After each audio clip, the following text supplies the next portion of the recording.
Welcome to Next in Tech, an S&P Global Market Intelligence podcast where the world of emerging tech lives. I'm your host, Eric Hanselman, Chief Analyst for Technology, Media, and Telecom at S&P Global Market Intelligence. And today, we're going to be getting into that long-standing debate between cloud and data center, the debates about where workloads ought to live, and where we're going in terms of making decisions about infrastructure, how we build it, and really how we start thinking about the complex world of supporting infrastructure as we roll into the next phase of technology and implementation. And to discuss it with me, I have returning guests and longtime provocateurs, Melanie Posey, representing the cloud side of this discussion, and Dan Thompson on the data center side. Welcome back to both of you. Thanks a lot. I feel like I need a little like Melanie's wearing the red shorts. I'm wearing the blue shorts. And in this corner we have Exactly.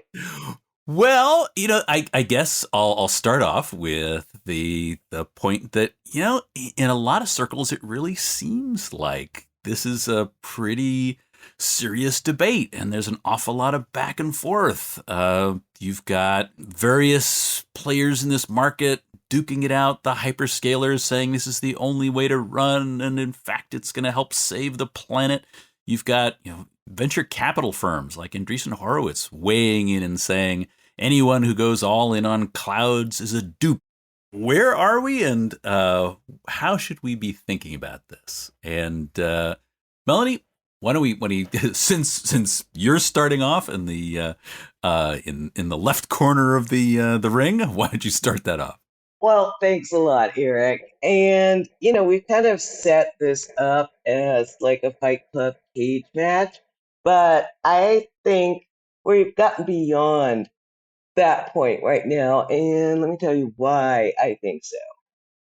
If you squint almost 20 years on from the beginning of the cloud era, back when AWS came out with S3 in 2006. And so I think in those intervening years, what has happened is public cloud has ceased to be this exotic beast that represented cutting edge technology. And, it was the kind of thing that no sensible person would put any workload into a public cloud environment. We're beyond that right now. And I think where we are right now is cloud is quite simply IT.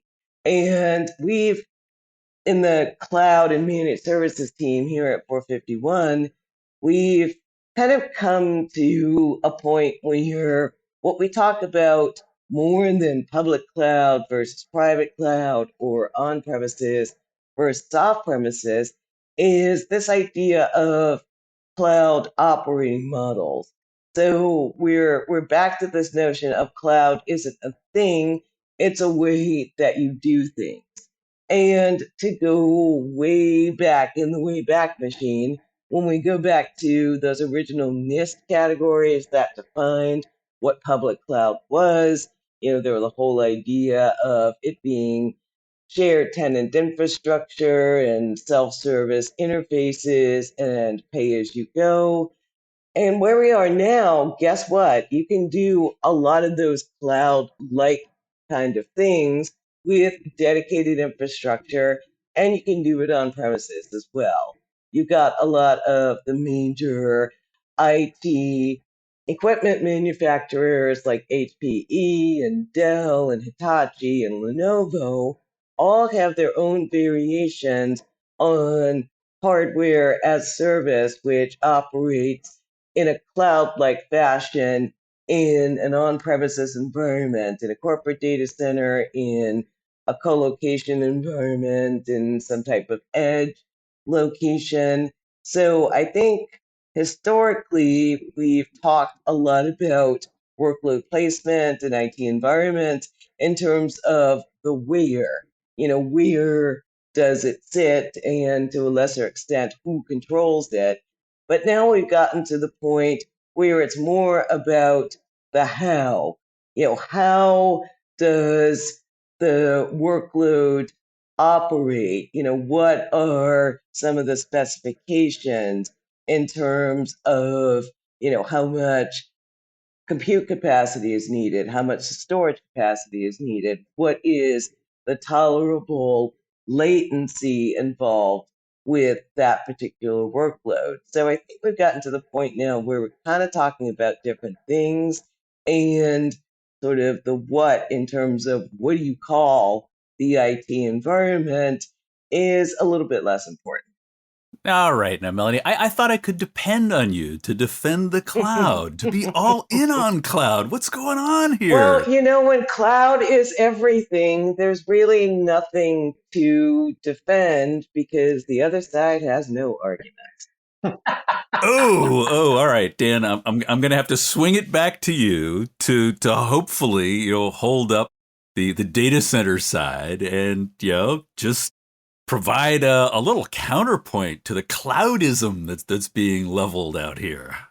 Yeah. This may come as a bit of a disappointment, though, Eric. So let me just circle a couple of things that Melanie said, which I think are very, very important. So, one of the things that she mentioned there is, in the early days, cloud really took, like leaps forward in technology that they were able to bring to the enterprise. What has happened since then, though, is companies like the hardware manufacturers, like the virtualization companies, they've all worked to close the gap between what you could do on premise or in a data center versus what you can do in the public cloud. Now, are there things that you can do in the public cloud today that are kind of hard or impossible to do on prem? Sure, but like, are those major sticking points for what your organization needs to do to accomplish it? Maybe for an application, yes, but for the entire infrastructure, I would say no. And so, to the question though of where is the best venue for your infrastructure?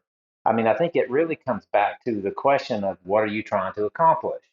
Melanie mentioned, solving for latency. She mentioned solving for scale. Some of these can be hard to do on your own, but not impossible. I mean, I think Amazon, Google, Microsoft, they've proven that you can. They have done it themselves at scale, right? So they have proven that you can do it, and with them and the social media platforms, they've kind of given us all a template for how to do it. And it almost comes down to the question of like, how do you want to pay for it? Do you want to pay for it on an ongoing basis, or do you want to pay for it like as an OpEx model or a CapEx model? Like, which do you want? Um, and then, like, are you trying to solve for sustainability? Uh, do you want to own all these assets? Are you one of these IT leaders that feels like you need to be able to put your arms around your servers, walk into your own data centers and see all the blinky lights, or are you okay with it being somewhere else? And honestly, I mean, like, I feel like I hope that didn't come across as sounding demeaning, because I think either of those options are okay. It's whatever you feel comfortable with. It's whatever you feel like you can secure, whatever you can properly manage, what you can wrap your arms around from a spend perspective. And then as sustainability, ratchets up and it becomes more and more important to all these organizations, now we actually have some hard questions to answer, because I would argue that the co-location providers can do this better. I would argue that the cloud providers can do this better than you can do it yourself.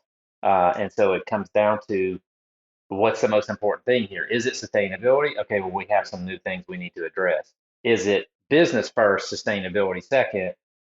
Okay, well, now we can kind of have a bit of a debate anyway. All right. Well, I guess we're heading towards a debate, but but in all seriousness, I think you're both covering what I think is the the point that hopefully we're coming to, which is that this needs to stop being an either or, but really is heading towards an and. And Dan, to your point, in a lot of cases, this is going to come down to operational models. What are you able to do well?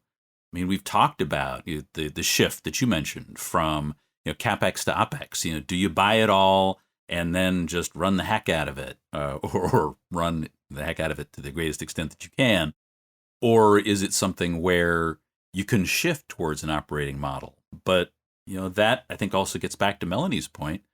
of you've got to be able to operate in a cloud-like way, and whether or not we want to call it cloud-like, starting to get towards cloud native-ish, application and operating models. But that's that point of getting to an understanding of not only what you need to do from a workload perspective, but also what you as an organization are able to master operationally. That's a really good point, Eric, because we keep hearing about the issue of cloud skills and cloud skills shortages. So it's still a factor where a lot of workloads that are running on premises, there's a reluctance to move it to a cloud-like environment, even if the inclination is there to do that, simply because it's an awful lot of work to take legacy applications built on, traditional N-tier architectures and essentially re-architect those applications to optimally run in a cloud environment. You can always lift and shift it and just plunk it into a cloud environment. But what you might find is that it doesn't work as well as you expected, or maybe doesn't really work well at all because it's not architected for that type of type of cloud environment. So to the extent that we're still seeing, what I reluctantly call cloud repatriation, a lot of it is simply because something was moved into a public cloud environment and it wasn't really ready for prime time in that environment yet. We've stepped into what is, I think, one of the biggest challenges, and whether or not the repatriation is seen as that opening, right cross in this battle, or what the point is. It's a point at which there's been an awful lot of discussion about whether or not workloads are being pulled back because they just aren't suitable for cloud. And that, of course, I know for our team is a point of great debate and discussion about whether or not repatriation is really a thing and what it means. Yeah, I mean, I think we can say that repatriation is definitely a thing. Although, when I started talking about this a couple of years ago with the team here, when we all were looking at it through our various research lines, there was an early on debate about whether repatriation was the right word because repatriation implies that something went into the cloud and it came back out of the cloud, never to return again. And I kind of, frankly dismissed that early on. I thought it was just kind of, much to do about nothing. Like we were just kind of arguing over a word. The longer I've stared at this, the more I happen to actually agree with that mentality that repatriation seems to have a definite end to it or suggest a definite end. And, like what I would like to say is, this whole time that we've been talking about cloud, um, the last 20 years, as Melanie was pointing out, the end goal of it all was workload mobility and choice. It was the choice of the enterprise where you put workloads for whatever reason you may choose to do so, but to be able to move things around in the middle of all this, we of course landed in a hybrid type scenario because people chose different things for different workloads, right? And then what we found through our research is that they continue to move things around. But that was the whole point to begin with, right? His workload mobility. So let's not be surprised when people actually take us up on what we've been saying this whole time is what they should be doing, which is moving workloads around to the best suited venue. But I mean, time and time again in our research, we see that companies are moving things out of the public cloud. In Melanie's research, she's seeing that companies are still moving things into the public cloud. So there is definitely a back and forth here. Interestingly, the reasons why people move things out of the public cloud seems to change some. So in the past, like last year's survey, that particular panel, the number one answer was unsanctioned use of IT. So it's basically shadow IT had been a problem, and so they were rectifying that by pulling the stuff back out.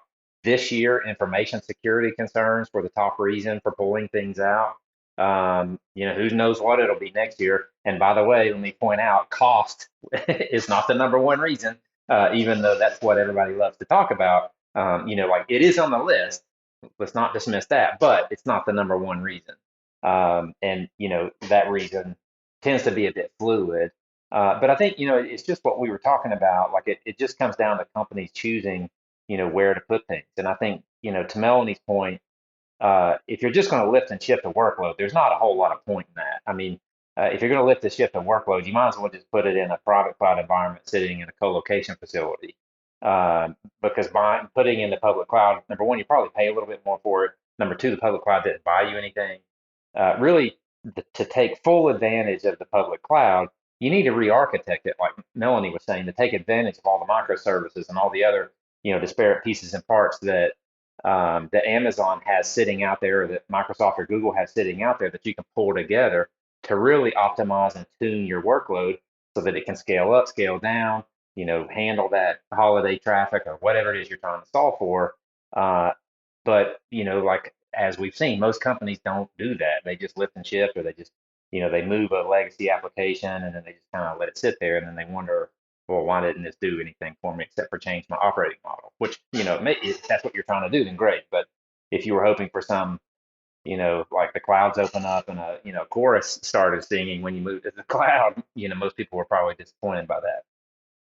And that's a good point, Dan. I'm glad you brought up the whole issue of workload mobility, because I think that's the dynamic we're really dealing with these days. And that comes back to the whole term that 451 Research coined like over 20 years ago, best execution venue, that sort of determines where things need to be. And those requirements for particular workloads or particular data sets can indeed change over time. And one thing we found in a recent survey, we just pretty much asked folks in general, how often do you move workloads and data around between different types of IT environments? And this is something that surprised us because this number is starting to go up. That it was about a 50-50 split between respondents who said they move workloads between IT environments frequently or often, and those who did it rarely or never. And another thing that came out of this data is that there are certain types of organizations that tend to be in that frequent or often move workloads between IT environments. We found that software and IT services organizations are some of the big movers whose workloads seem to have ants in their pants, and it's also folks who are kind of early to the cloud. There's a lot of movement as well.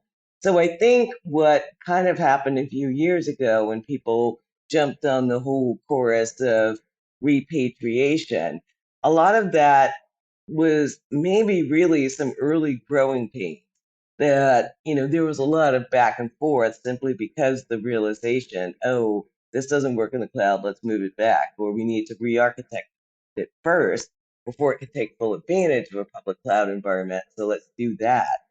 And on the rarely and never side of things, for the most part, what we found are organizations like government and the education sector who don't tend to move things around very much, and also folks who have been in the cloud for quite a while. They also tend to be a bit sedentary in terms of their workloads pretty much staying put.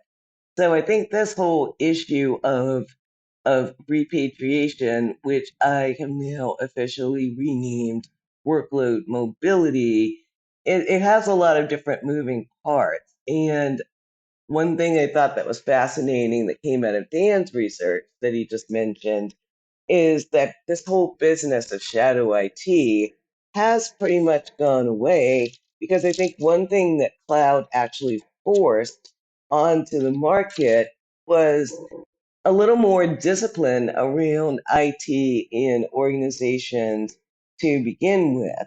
That we've increasingly seen organizations move to centralize IT procurement and IT management, and a lot of the security issues related to that. So I think that's another step in the development of IT becoming more of a strategic partner to the business as opposed to simply being a cost center.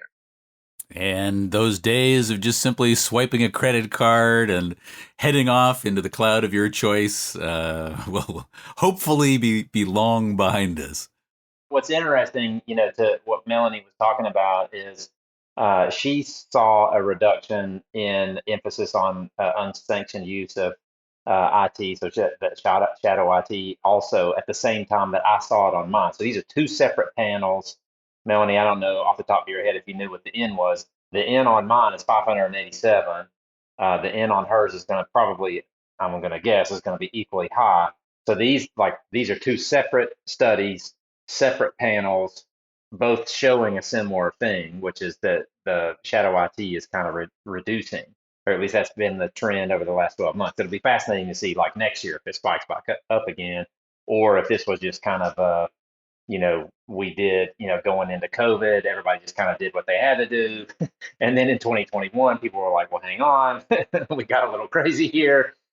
We need to reel this back in. And then now this year, we've seen just kind of a leveling off of, okay, well, now it's actually information security concerns, it's data sovereignty, it's, whatever the results were that Melanie had on hers. So a bit of a fascinating point there for sure. But it sounds like, I guess we can hope for a bit of a maturing of an operational understanding of how this is how we deal with all this different stuff. Well, I want to toss something out there to both of you. Yeah, how much longer do we continue to talk about cloud as a thing? Isn't it just, aren't we just juggling a bunch of different resources in which we can, pitch workloads and store data and all the rest of it? What is cloud that unique? Are we going to get to a point at which cloud just isn't a meaningful distinction anymore? That's a really good point, Eric.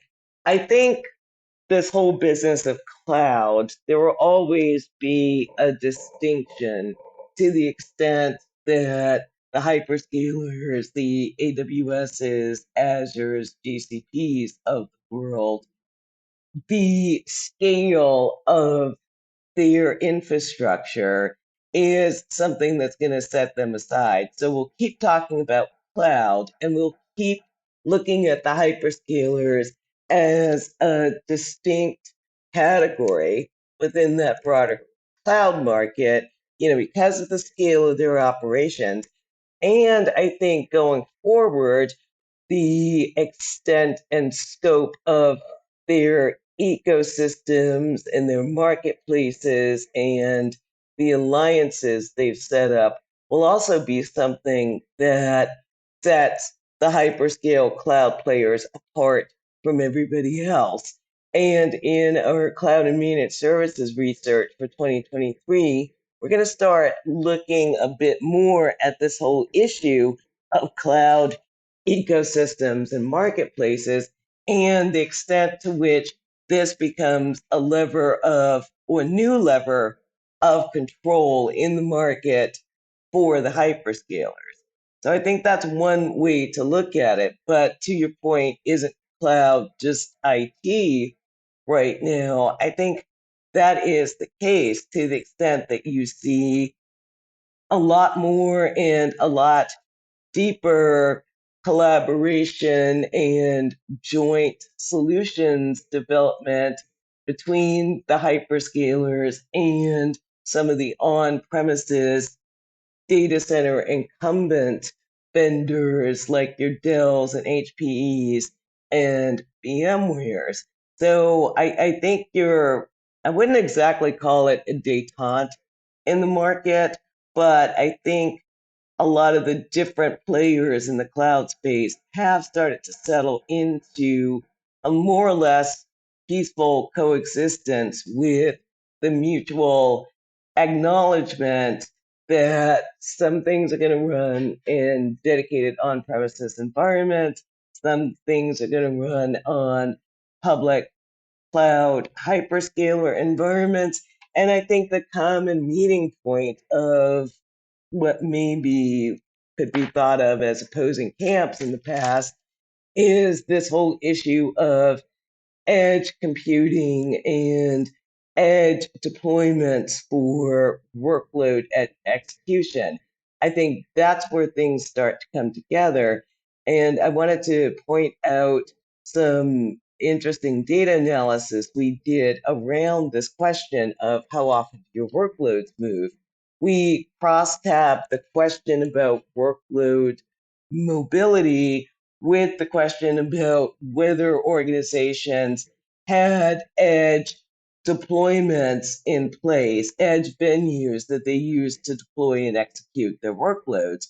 And what we found, which really wasn't all that surprising, is that the organizations who had edge workload venues are also among those who have the most frequent workload movement within their IT estate. So this whole issue of edge venues, it provides flexibility from both sides of the supply side continuum for the hardware manufacturers. Edge locations enables them to get out of the confines of their own data centers and move into third-party colocation facilities, in some cases to move into co-location with 5G towers to move onto factory floors. And for the hyperscalers, having edge products like Outposts or Azure Stack or GCP Anthos gives them a venue into traditionally on-premises environments that essentially serve as the edge of their centralized hyperscale clouds. So I think one of the reasons that the distinctions are going away in this cloud operating model is maybe more descriptive of the market is because of edge. Edge gets on-prem into the cloud, and edge gets the cloud into on-prem. It is the medium through which it all flows. Dan, on target? Other views? No, I think that was really interesting what she said. Actually, I think, even now when you say cloud, what's our first reaction, all three of us, is to say, well, what do you mean by that? Are you talking hyperscale? Are you talking private? Are you talking hosted private? Like where is the thing you're talking about? But the other interesting point that Melanie just made, if you think back to her earlier comments when she was saying that the IaaS and PaaS and the sort of the software developer group and service providers are the ones who were more likely to be moving things around and also more likely to be playing with the edge. I mean, that's all very logical, right? Like, this is the group of people who it is their job to fiddle around and optimize things, right? So, of course, they're going to be the ones who are messing around. And on the other end of that spectrum, she mentioned government and education. And I don't mean to be mean and pick on government and education, but if I think of two categories of industry that change very, very slowly, it's both of those. And so from government education, that they don't actually move things around very often, not surprising at all, right? And so to me, all that is very interesting. But again, to your initial question, I think cloud as a label will hang around because it helps us, further define what it is you're actually talking about. I think saying hyperscale cloud, just so that we know which rung of providers it is you're talking about. But I mean, we're really seeing, I mean, there has been over the last several years sort of an immersion of, new cloud providers or that second rung of cloud providers. I don't want to name names so I don't get in trouble for ranking and filing things. But I mean, there's the hyperscalers, there's the ones sort of right behind them. And then all across the co-location industry, you can find companies that are offering, their own form of either public cloud, meaning that it's, like the NIST definition that Melanie was talking about at the very beginning of the show, where it's totally swipe a card, you don't have to call anybody, you don't have to talk to anybody, it works, all the way up to the private cloud companies, or the co-location providers that are offering private cloud, or even the more recent ones over the past couple of years that are offering bare metal services, as an IaaS type of infrastructure in the way that you consume it and access it and things like that. And so, I mean, it is true that all this is blurring, but I think the labels will stay around just for convenience of communicating about what it is that that it is that we're talking about. But I do love Melanie's phrase. I wish I could articulate it back the way that she said it. But we talk about cloud as a thing, but it's really just IT. And I love that. Like I think that mentality is one that we need to embrace. And if you think that through logically, well, no wonder we landed in a hybrid mode. If we're thinking about it that way, we're going to use all these tools in our tool belt. It just happens to be whatever works best for the particular operation. You don't use a screwdriver when you're trying to drive a nail. See also IT infrastructure. Well, it sounds like you both wound up at the same place. Here I was trying to set these up as polar opposites, but it sounds like also the research is showing that attitudes are maturing and that, in fact, organizations are starting to understand that this is a set of choices that need to be made to be able to understand infrastructure, and in fact, that organizations are starting to get there to get to a point at which they understand how to leverage the infrastructure they've got, how to put it in the best mode of operation, and be able to leverage it for whatever their needs happen to be. So I guess a lot more harmonious than maybe I'd laid out at the beginning. Well, Eric, I'd like to point out, though, that, it's not necessarily all sunshine and rainbows, and I don't know if we're out of the woods just yet, because there is still a lot of work to be done on the supply side of things. That, when we've all converged on hybrid or multi-cloud or whatever you want to call it as, sort of the default architecture of enterprise IT. Okay, that's all well and good, but how do you get it all to interoperate?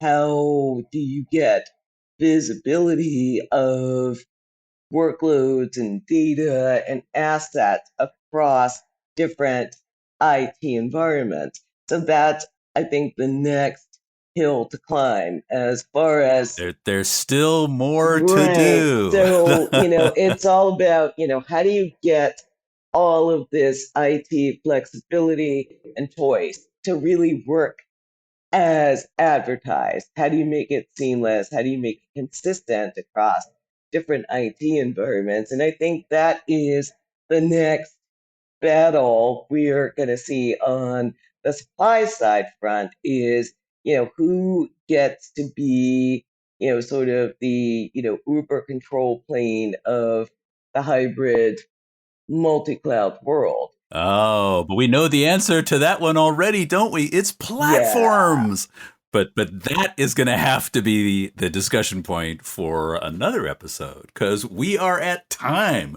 Thank you both. It sounds like we got a really solid call to action here. A lot more to do, and I will once again charge you both with a return episode to take this to the next level on the platform side. Well, be delighted, Eric, and always a pleasure. Yeah, thanks for having us on, Eric. Always fun. And that is it for this episode of Next in Tech. Thanks to our audience for staying with us, and thanks to our production team, including Carolyn Wright, Ethan Simon on the marketing and events teams, and our studio lead, Kyle Canulosi. I hope you will join us for our next episode, where we're going to be getting into a topic that is ripe for the upcoming holiday season: supply chain, and a lot of the aspects about how we're doing as we roll towards the end of the year. I hope you will join us then, because there is always something next in tech.